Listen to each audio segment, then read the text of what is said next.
নমস্কাৰ বন্ধু বান্ধৱীসকল, এটা নতুন ভিডিঅ'লৈ মই মনোজ বৰাই সকলোকে স্বাগতম জনাইছোঁ। আজি মই আপোনালোকক এখন কিটচেন গাৰ্ডেন দেখাম।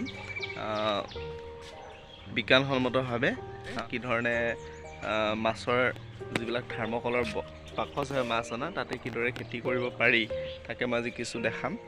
আজি মই লৈ আহিছোঁ, মই ডিব্ৰুগড়ৰ য'ত থাকোঁ তাৰে মোৰ ঘৰৰ ছাদৰ ওপৰতে এখন ধুনীয়া সুন্দৰ ভেজিটেবল গাৰ্ডেন বনাইছে। এইখিনি দেখাই দিছোঁ, চাওক। ইয়াতে বিভিন্ন ধৰণৰ গছ আছে। এজোপা আপোনালোকে চাওক, এজোপা হৈছে আম গছ, দেখিছে আপোনালোকে। ইয়াৰ পিছত চাওক, এজোপা বেঙেনা ইয়াতে খুব সুন্দৰভাৱে ৰোপণ কৰা হৈছে। লগতে মানে আমি যদি কৰিব বিচাৰোঁ, আচলতে মনে কৰিব বিচাৰিলে নোৱাৰা কাম একো নাই। এই ভিডিঅ'টোৰ দ্বাৰা আপোনালোকে এইখিনি দেখিবলৈ পাব কি সুন্দৰভাৱে ইয়াত কৰা হৈছে।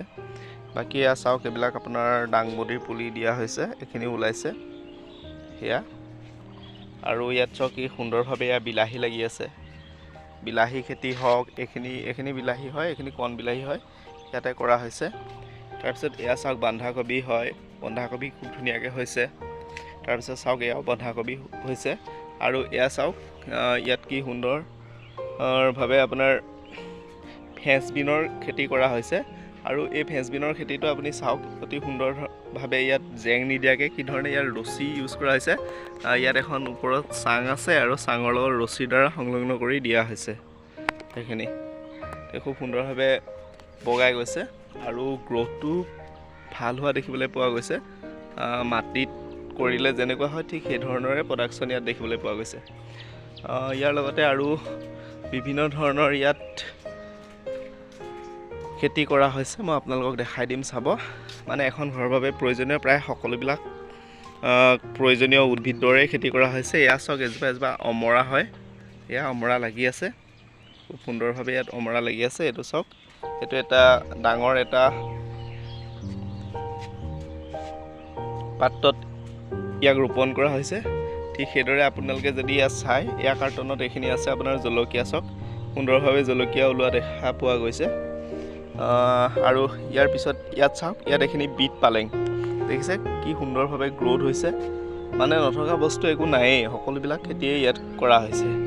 তাৰপিছত আৰু আপোনালোকে যদি চাই এইটো কাৰ্টনত, এয়া চাওক, এয়া হৈছে আপোনাৰ কেপচিকামো এয়া সুন্দৰভাৱে এয়া ফল ওলোৱা দেখা পোৱা গৈছে। যদি আমি চাওঁ, লগতে আৰু এইফালে আপোনালোকে যদি চাওক, ইয়াত ধনিয়া হয়, কি সুন্দৰভাৱে ধনিয়া হৈছে। লগতে এইখিনি গাজৰ ইয়াতে কৰা হৈছে। গাজৰো খুব ধুনীয়া গ্ৰ'থ হোৱা দেখিবলৈ পোৱা গৈছে। আৰু এইটো পাত্ৰত এজোপা গছ কি আপোনালোকে চিনি পাইছেনে? এজোপা ছজিনা হয়। ছজিনা এয়া ফুল ওলাইছে, তো ইয়াৰো গ্ৰ'থ ভাল হোৱা দেখিবলৈ পোৱা গৈছে। আৰু মই অতি আচৰিত হৈছোঁ যে ইয়াতো ইমান সুন্দৰভাৱে নেমু হয়। চাওক, এইজোপা ইমান ডাঙৰ হৈছে, চাওকচোন নেমু। আৰু নেমু গছজোপা মানে ইমান ধুনীয়া গ্ৰ'থ হৈছে। আচলতে ভবা নাযায় যে ইমান ধুনীয়াকৈ গ্ৰ'থ হ'ব বুলি, মই ভবাই নাছিলোঁ প্ৰথমতে। কিন্তু মই সোধোতে কৈছে যে দাদাই এই নেমুজোপা ৰোৱা বৰ বিশেষ দিনো হোৱা নাই, নাৰ্চাৰীৰ পৰা পুলি আনিছিলে। এইটো ডালৰ পৰা বনোৱা পুলি হয়।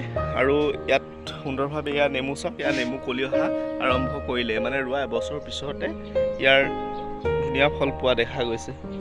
গতিকে এইখিনি চাওক কি সুন্দৰভাৱে এইদৰে মাছ অহা যিবিলাক থাৰ্মকলৰ বাকচ আছে, এইখিনিকে আনি পেলাই ইয়াত ধুনীয়াকৈ এনেকৈ ষ্টেণ্ড বনাই লৈছে। আৰু ইয়াতে মানে গোটেই খেতিখিনি কৰা হৈছে।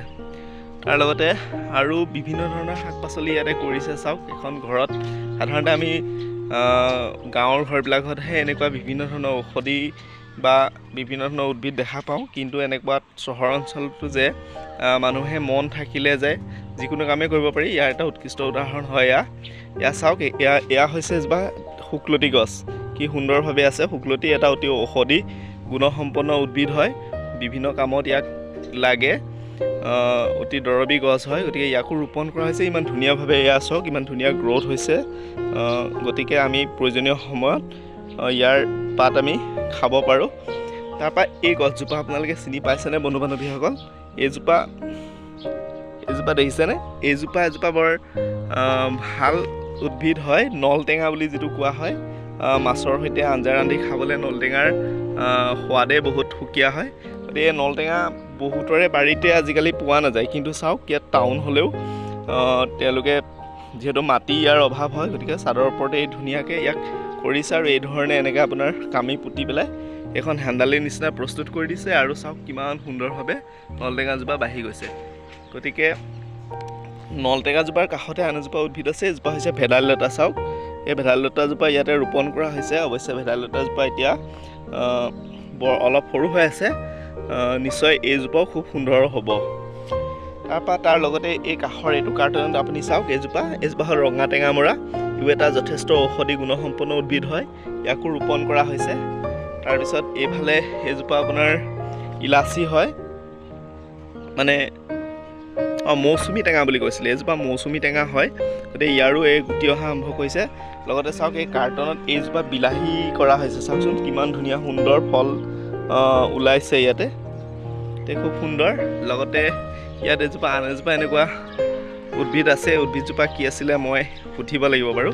লগতে এয়া চাওক এজোপা নেমু হয়, নেমু খুব ধুনীয়াকৈ হৈছে। তাৰ কাষৰ এইটো কাৰ্টনত এয়া আছে চাওক, এয়া নৰসিংহ হয়। গতিকে নৰসিংহ পুলি আছে, মানে এখন ঘৰত লাগিবলগীয়া মানে প্ৰয়োজন হোৱা প্ৰায় সকলো ধৰণৰ সামগ্ৰীয়ে ইয়াতে ৰোপণ কৰা হৈছে। গতিকে অতি সুন্দৰ লাগে চাই পেলাই। তাৰ উপৰিও এইফালে আপোনাৰ এইবিলাক কাৰ্টনতো বিভিন্ন ধৰণৰ খেতি কৰিব। এইখিনিও এইজোপা হৈছে আপোনাৰ এই আমাৰ মান ধনিয়া বুলি যিটো কোৱা যায় যে মান ধনিয়া খেতি কৰা হৈছে, চাটনি টাটনি খাবৰ কাৰণে খুব উপযোগী হয়। লগতে এয়া চাওকচোন আদা হয়, এইখিনি আদাৰো ইমান সুন্দৰ গ্ৰ'থ হৈছে। তাৰপিছত এইজোপা চাওক, এইজোপা কি বাৰু নিশ্চয় আপোনালোকে চিনি পাইছে, এইজোপা হৈছে জেতুকা হয়। গতিকে চাওক ইয়াত জেতুকা ৰোপণ কৰা হৈছে আৰু কি সুন্দৰভাৱে এই জেতুকাজোপা ইয়াত লহপহকৈ বাঢ়ি আহিছে। গতিকে তাৰ সমান্তৰালভাৱে আৰু এইফালে চাই গৈ থাকোঁ আহকচোন আৰু কি আছে। এইজোপা চাওক, এইজোপা মহানিম হয়, মহানিমৰ গছ। এইটো পুলি ৰোপণ কৰা হৈছে, নিশ্চয় ইয়াৰো গ্ৰ'থ ভালে হ'ব। তাৰপিছত আমি যদি চাই যাওঁ এইফালে এইজোপা হৈছে তেজপাত। চাওক আমাৰ বহুতৰে বাৰীত জেগা আছে যদিও আমি এনেধৰণে ইমানখিনি হয়তো ভেৰাইটিজ কালেক্ট কৰি পেলাই আমি ৰোপণ নকৰোঁ, কিন্তু ইয়াত চাওক কি সুন্দৰভাৱে গোটেইখিনি ৰোপণ কৰা হৈছে। গতিকে নিশ্চয় ই এক অতি সুন্দৰ পদক্ষেপ, মোৰ খুব চাই পেলাই ভাল লাগিছে। আৰু সেইবাবে মই ভাবিলোঁ যে এইখিনি মই আপোনালোকৰ লগতো বন্ধু বান্ধৱীসকলৰ লগতো মই শ্বেয়াৰ কৰি দিওঁ, যাতে কোনোবা আগ্ৰহী বন্ধু বান্ধৱীসকলেও তেওঁলোকে যাতে এনেকুৱা কাৰোবাৰ যদি ইচ্ছা আছে তেওঁলোকে কৰিব পাৰে। আচলতে মানুহৰ যেতিয়া এটা ভাল মন থাকে, কিবা এটা কৰাৰ যেতিয়া ইচ্ছা থাকে, তেতিয়া আচলতে কৰিব নোৱাৰা কাম একো নাই। এই ভিডিঅ'টোত মই আপোনালোকক দেখাইছোঁ। এইখিনি চাওক, ইয়াৰ সমান্তৰালভাৱে বিভিন্ন ধৰণৰ ফুলৰ গছো ইয়াত ৰোপণ কৰিছে। এইবিলাক চাওক কি সুন্দৰ ফুল, এইখিনি ছিজন ফ্লাৱাৰ হয়, কিমান সুন্দৰ সুন্দৰ ফুল হয়। এইখিনি চাওকচোন ইমান মৰম লাগে। গতিকে মই আজি ভিডিঅ'টোত এইখিনিকে আপোনালোকক দেখালোঁ। গতিকে এই ভিডিঅ'টোৰ দ্বাৰা মই ভাবিছোঁ যে বহুতে উপকৃত হ'ব আৰু অনুপ্ৰাণিত হ'ব। তেওঁলোকেও এনেধৰণে নিজৰ ঘৰত অতি সুন্দৰভাৱে নিজৰ প্ৰয়োজনীয় খেতিসমূহ কৰিব পাৰিব, বিভিন্ন ধৰণৰ উদ্ভিদৰ খেতি কৰিব পাৰিব, ব্যস্ত হৈ থাকিব পাৰিব। আজিকালি মোবাইলত ভিডিঅ' গেম খেলি বহুত ছাত্ৰ ছাত্ৰী সময় পাৰ কৰে। গতিকে সেইখিনিৰ উপৰিও এই ধৰণে যদি ব্যস্ত হৈ থাকিব পাৰোঁ তেতিয়া আমাৰ যথেষ্ট পৰিমাণে উপকৃত হ'ম। আজিৰ ভিডিঅ'টোত মই এইখিনিয়ে ক'লোঁ আৰু বিশেষ নাৰাখাওঁ, পিছত মই আৰু এনেধৰণৰ আৰু ভিডিঅ' আপোনালোকৰ কাৰণে প্ৰস্তুত কৰিম। যদি আপোনালোকৰ ভিডিঅ'টো চাই ভাল লাগিছে তেনেহ'লে চেনেলটো আপোনালোকে লাইক কৰিব, ছাবস্ক্ৰাইব কৰিব। ধন্যবাদ।